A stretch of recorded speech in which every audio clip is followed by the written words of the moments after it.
Alors nous allons démarrer une petite présentation du langage HTML. Le langage HTML, c'est l'abréviation de Hypertext Markup Language. C'est un langage de description de pages web. Donc c'est un langage de description des pages web.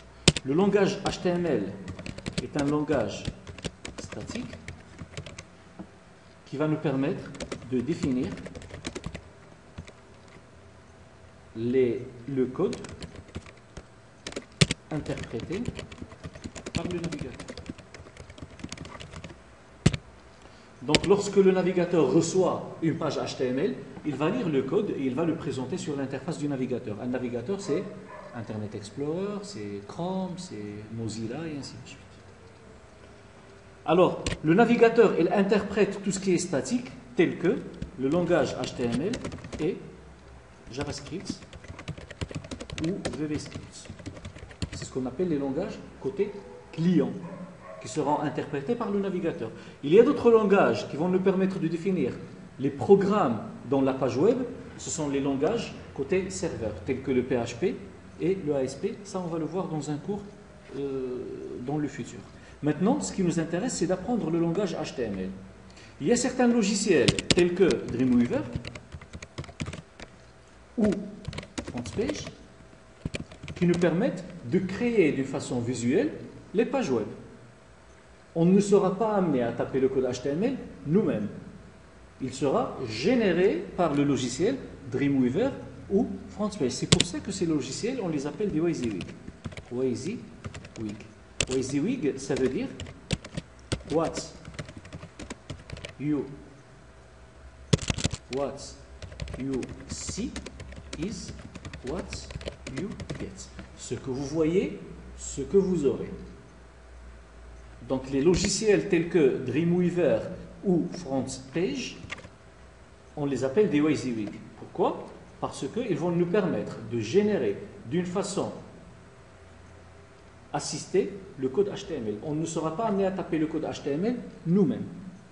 Alors la question qui se pose, pourquoi on va apprendre le langage HTML tant qu'il y a ce genre de logiciel? C'est parce que des fois, on ne peut pas tout faire avec Dreamweaver ou avec FrontPage.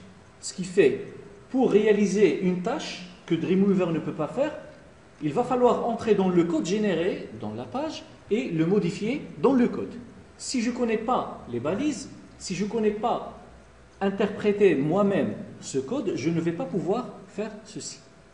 Je serai toujours limité par les possibilités du langage. Aussi, lorsqu'on va commencer à programmer avec les langages côté serveur tels que le PHP ou l'ASP, il va falloir écrire des fonctions, il va falloir écrire des programmes dans le code HTML. Donc il n'y a pas de logiciel qui permet de générer ce code-là. On sera obligé de l'écrire nous-mêmes. D'accord? Ce qui fait, il est impératif pour un programmeur web de maîtriser le langage HTML. Alors, dans le cours d'aujourd'hui, on va commencer par quelques balises de base du langage HTML et puis on va au fur et à mesure apprendre à travailler avec.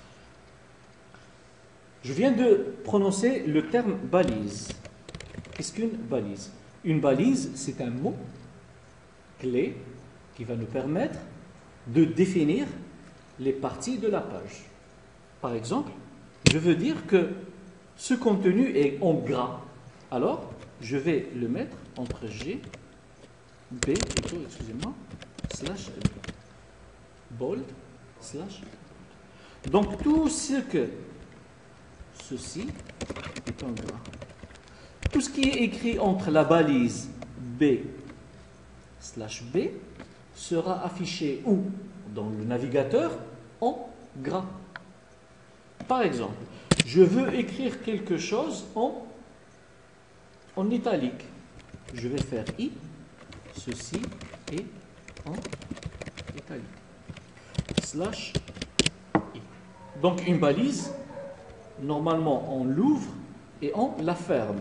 Pour l'ouvrir, on va la mettre entre inférieur et supérieur, et pour la fermer, on va ajouter un slash avant la balise.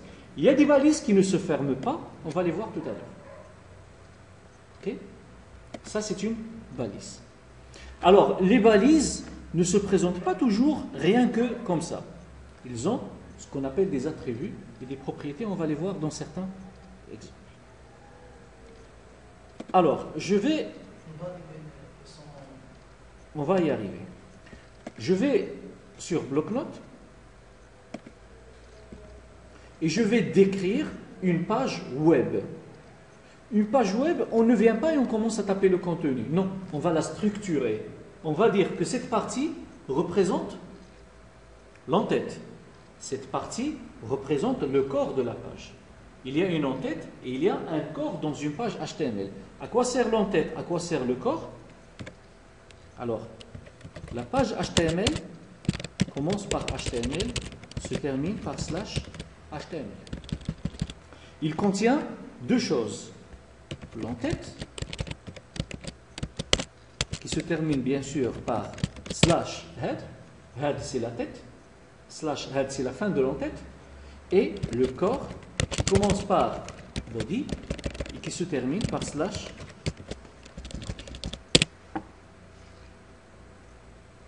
À quoi sert l'entête? L'entête permet de définir le contenu de la page. Ça veut dire, à l'intérieur de l'entête, je vais mettre toutes les informations qui vont nous permettre de dire cette page, qu'est-ce qu'elle contient, tel que le titre, tel que la description, tel que les mots-clés, tel que le nom de l'auteur, tel que les informations relatives aux feuilles de style, les scripts et ainsi de suite. C'est dans l'entête que je vais les insérer. Donc le contenu de l'entête, en général, n'est pas visible dans la page. Il décrit la page pour le serveur ou pour les moteurs de recherche. Le contenu de body, c'est ce que l'utilisateur va voir sur le navigateur. Exemple. Je vais mettre ici un titre. Ceci est ma première page. /titre. Ça s'écrit title /titre. Donc là, j'ai décrit le titre de ma page ou à l'intérieur de l'entête. Le contenu de ma page, je vais le mettre à l'intérieur de body. Et je vais écrire un titre. Le H1 permet de définir les titres. On va entrer dans les détails. Maintenant, on essaie de comprendre la structure générale. H1/H1, titre.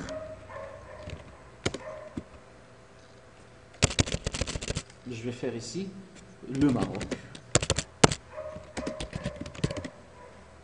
J'enregistre ma page.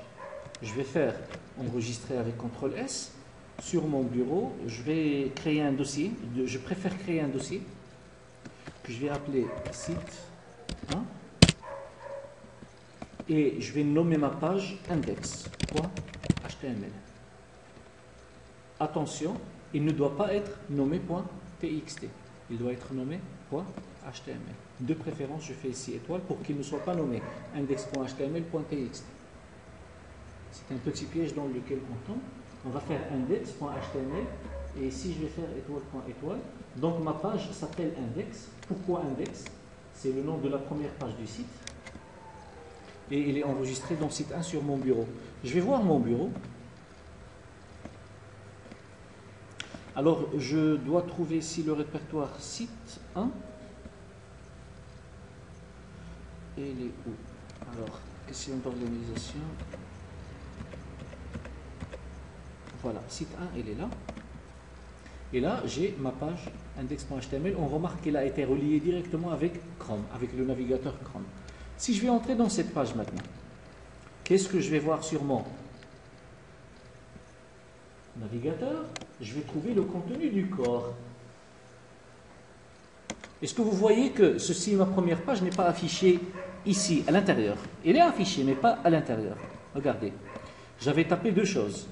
J'avais tapé le Maroc à l'intérieur de body et j'avais tapé à l'intérieur de title, ceci est ma première page. Qu'est-ce que j'ai vu à l'intérieur du navigateur? Le Maroc. Ceci est ma première page, j'ai affiché ici. C'est le titre de la page. Et là, c'est son contenu. Ok? Les moteurs de recherche, tels que Google ou Yahoo ou autres, comment ils cherchent, comment ils trouvent les pages? En utilisant des mots-clés, en utilisant des descriptions, en utilisant le contenu de la page. Pour faciliter la tâche au moteur de recherche, on ajoute ici, à l'intérieur de Head, ce qu'on appelle les méta. Les méta ne seront jamais visibles par le visiteur. C'est un contenu qui est destiné à qui? Au moteur de recherche. Méta.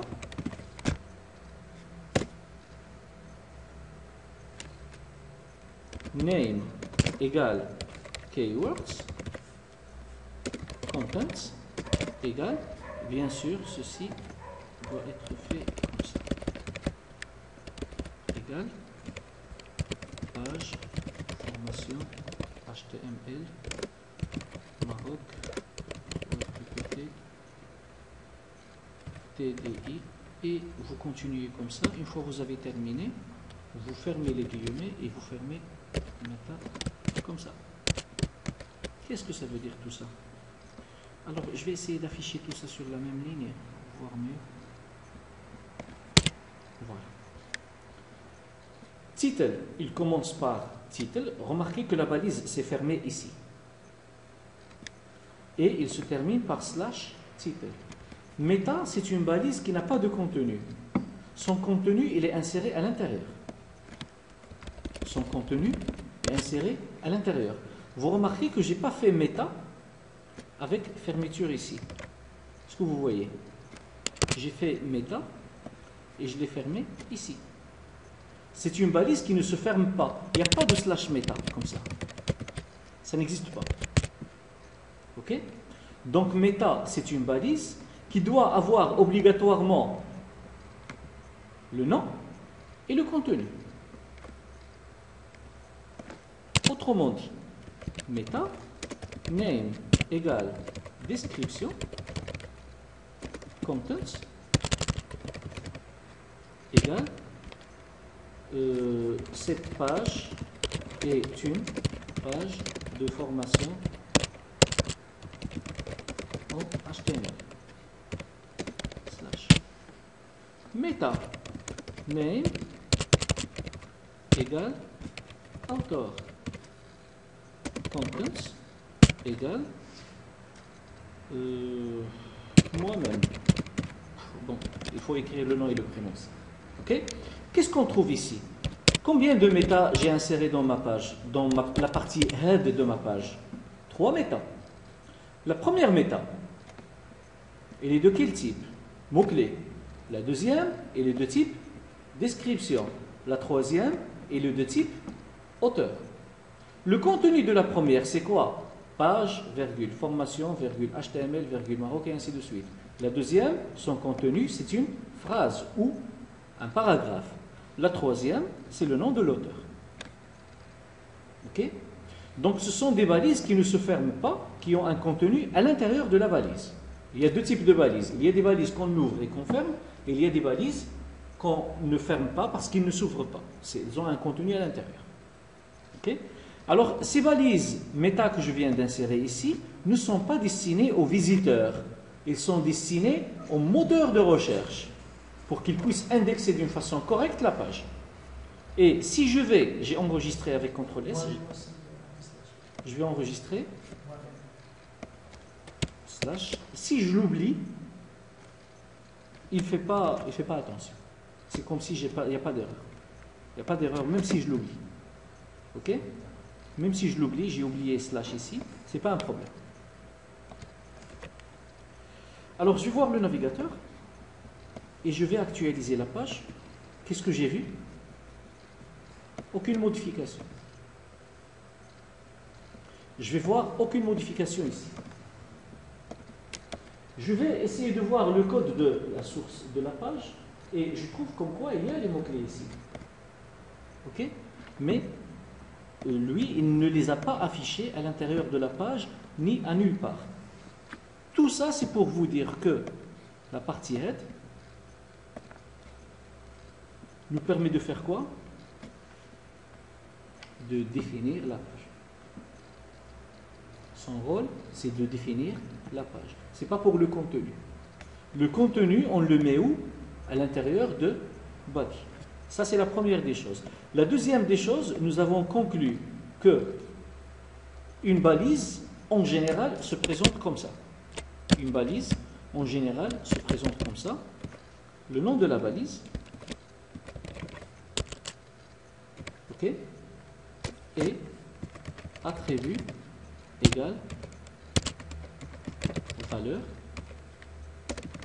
attribut égale valeur, ainsi de suite. S'il y a un contenu, et slash le nom de la valise encore une fois. Alors, ce slash là, il est optionnel, d'accord? On ne va pas toujours fermer la valise. Ça dépend en fait de la nature de la valise. Il y a des valises qui se ferment et il y a des valises qui ne se ferment pas. S'il se ferme, on va la fermer. Je vais faire des crochets pour exprimer comme quoi la fermeture n'est pas obligatoire. D'accord? Les attributs aussi ne sont pas obligatoires. Je peux avoir une balise avec des attributs et une balise sans attributs. Si la balise se ferme ici, je ne vais pas mettre de slash là. S'il ne se ferme pas, je dois mettre un slash. C'est juste pour respecter la règle de fermeture. C'est une règle XML. C'est une règle XML. On va voir XML par la suite. Okay? Donc toutes les balises dans notre site web doivent respecter cette règle. Une balise s'ouvre avec inférieur, se ferme avec supérieur, obligatoirement. C'est pour ça que je ne les ai pas mis entre crochets. Obligatoirement, on doit trouver, juste après l'ouverture, le nom de la balise. S'il y a lieu, on va ajouter les attributs.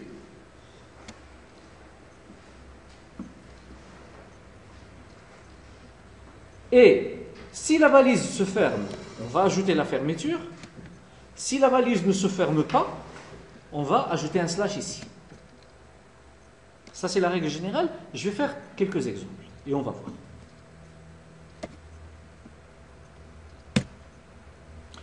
Dans mon code, je vais faire un texte en gras. G slash B, excusez-moi, toujours je fais B, slash B, et je vais faire contenu en gras. Je vais faire U slash U, je vais faire contenu souligné. Je vais faire I slash I, contenu italique. Et je vais enregistrer avec CTRL S et je vais basculer vers le navigateur et je vais voir ce que ça va me donner. Donc on a un contenu en gras, on le voit bien, on a un contenu souligné et on a un contenu italique. Si on remarque sur notre page, nous avons fait chaque chose dans une ligne à part. Mais ce que nous avons vu, c'est le tout dans la même ligne. Pourquoi? Parce que je n'ai pas tapé une balise qui lui dit « retourne à la ligne ». Pour qu'il retourne à la ligne, il faut faire BR. Qu'est-ce qu'on remarque? Que BR n'a pas de slash BR. C'est une balise qui ne se ferme pas. Pourquoi? Parce qu'elle n'a pas de contenu. C'est une balise qui n'a aucun contenu. Je lui dis, reviens à la ligne. Il n'y a pas de quelque chose à l'intérieur de reviens à la ligne. Donc ce qu'il fait, c'est une balise qui est créée avec un slash, directement. Le résultat est là. Ok? Alors si je veux qu'il saute quelques lignes, je vais faire BR plusieurs fois.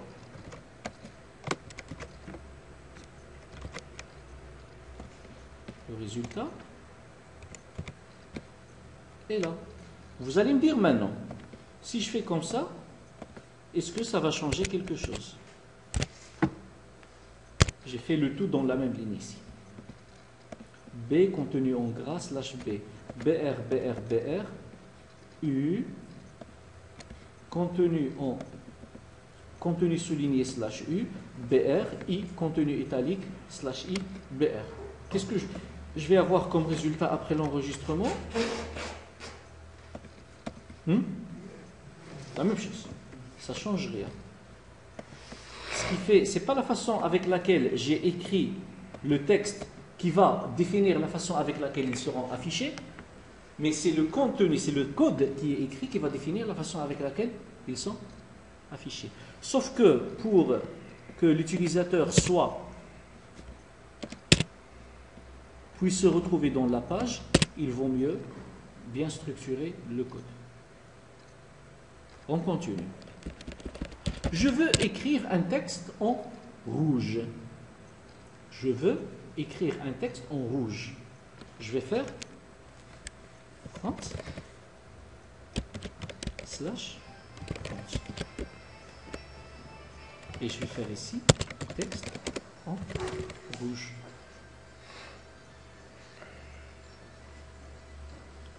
Bien sûr, ça ne change rien. Parce que le mot font tout court ne permet pas de définir la couleur. Ok? Je l'ai dit, font, rouge, mais lui, rien qu'avec font slash font, il ne peut pas deviner tout seul est-ce que ce texte sera affiché en rouge ou il sera affiché en bleu ou il sera affiché en vert. Il l'affiche avec la couleur par défaut. Ok? Alors qu'est-ce qu'on va faire? On va faire color égale red. Et je vais mettre red entre guillemets. Qu'est-ce que j'ai fait? J'ai appliqué cette règle. La balise avec un attribut égale une valeur. Quel attribut j'ai utilisé? Couleur égale quelle valeur? Rouge. Donc j'ai créé la balise font et je l'ai dit color égale red. Donc dans mon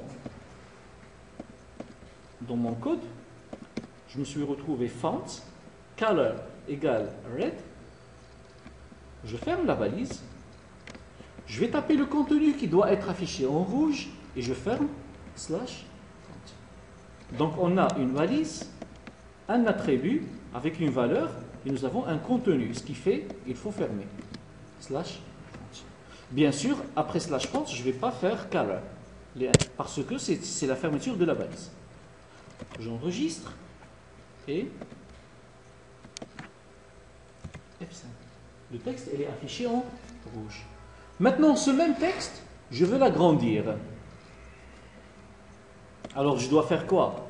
Je dois ajouter un attribut qui va définir la taille. Size égale 7.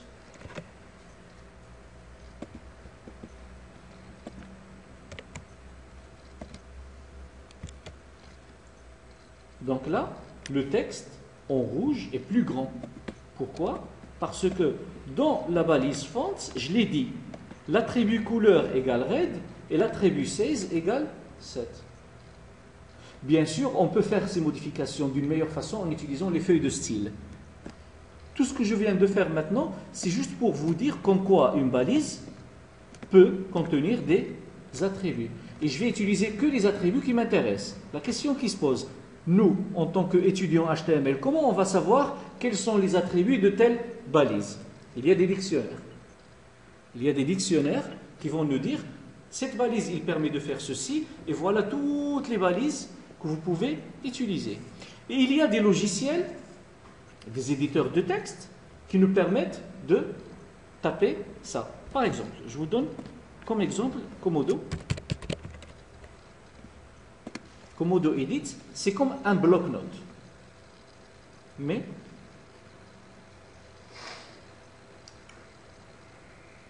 c'est comme lorsque je programme dans un langage de programmation. Je commence et lui, il me propose des mots.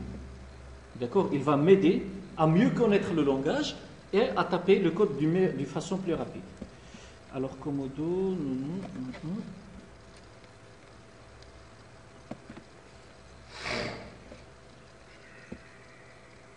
Là, ce sont des sites avec le langage Ruby. Je vais faire New File. Donc, New From Templates. Et je vais travailler avec un code HTML. Et le nom, je vais l'appeler index. Open. Yes. Et là, regardez, il m'a donné déjà HTML, head, title, insert here your title. Je vais taper ici, ceci est ma page. Et là, il utilise même les couleurs, c'est mieux. Et je vais faire ici le contenu et je vais faire font. Vous remarquez? Font, il ne la définit pas parce que, en quelque sorte, elle est dépassée. Parce que les feuilles de style qu'on va voir par la suite, ils permettent de l'utiliser d'une meilleure façon. Color égale red, size égale 7 slash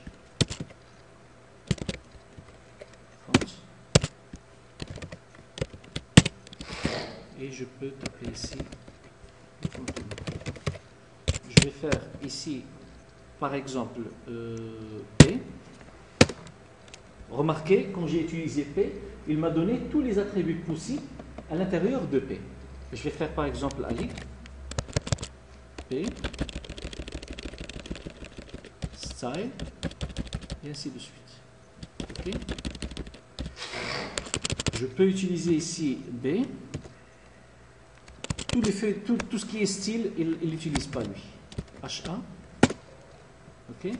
Tout ce qui est style, il les a enlevés.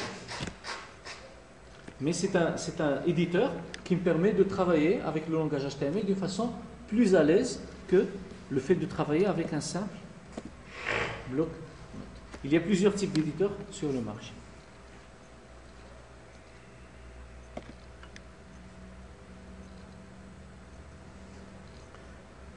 On continue. Maintenant, vous avez remarqué que sur mon exemple,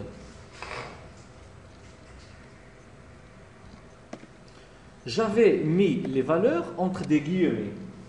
Vous le remarquez bien, il y a des guillemets ici. Hein? Je n'ai pas mis les guillemets comme ça, mais c'est pour une raison. On revient à notre code. Et je vais enlever les guillemets. D'ailleurs, vous remarquez que 7 n'était pas entre guillemets. Sur red, j'ai enlevé les guillemets, j'enregistre. Hein?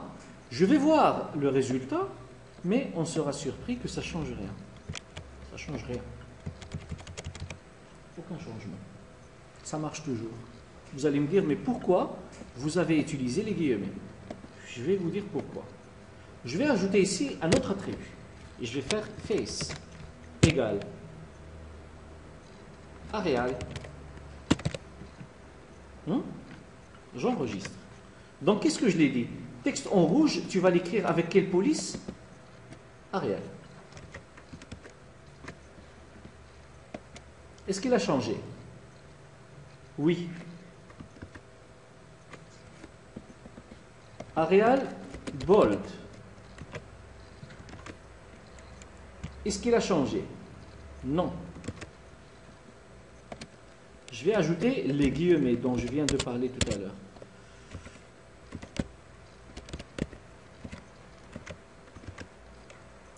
Est-ce qu'il a changé?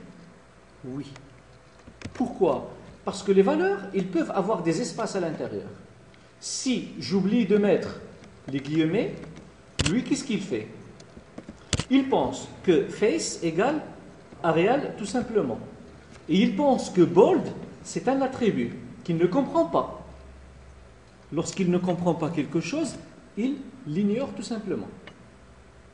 C'est pour ça qu'il faut avoir l'habitude de mettre toujours les valeurs entre les guillemets. Comme ça, on est toujours tranquille.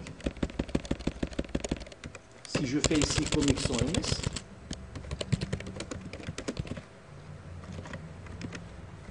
il va le faire comme ça, avec comics sans MS. Attention, si j'oublie par erreur de fermer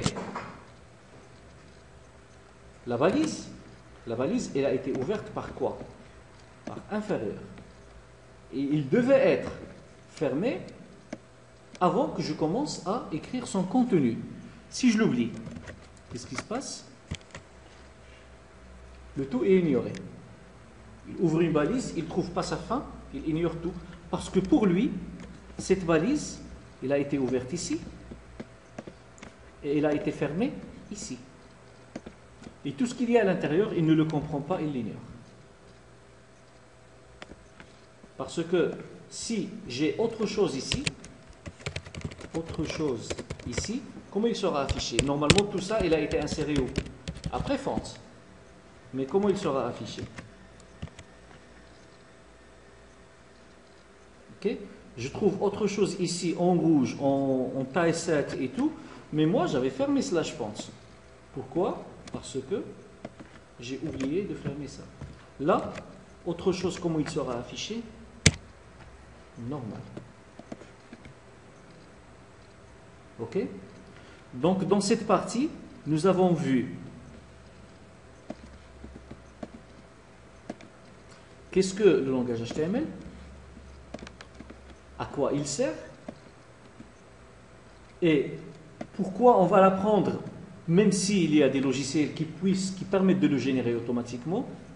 Et nous avons vu comment écrire une balise.